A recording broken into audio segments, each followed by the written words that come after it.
જય સ્વામિનારાયણ. પ્રાણ પ્યારા ગુરુ હરિયોગીજી મહારાજને જાતે ગૂંથીને હારથી વધાવવાનો મહંત સ્વામી મહારાજનો ઉમંગ કંઈક જુદો જ હતો.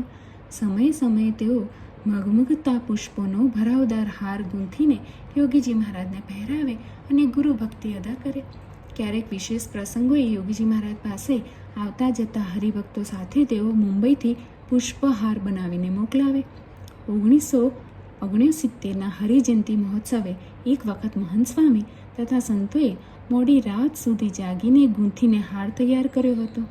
હારના એક એક ફૂલની કડીમાંથી જાણે તેમની ભક્તિની સુવાસ નીતરતી હતી.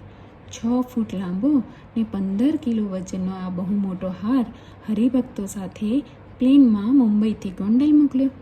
યોગીજી મહારાજે તે હાર ઘનશ્યામ મહારાજને પહેરાવ્યો. કંઠમાં શોભી રહેલા હાર સહિત મૂર્તિના દર્શન કરતા યોગીજી મહારાજ જાણે ધરાતા જ નહોતા. આ હારની પ્રશંસા કરતા તેઓ બોલ્યા હતા કે મહંત સ્વામીની કેટલી ભક્તિ! 1 કલાકમાં તૈયાર કરીને પ્લેનમાં મોકલી પણ આપ્યું.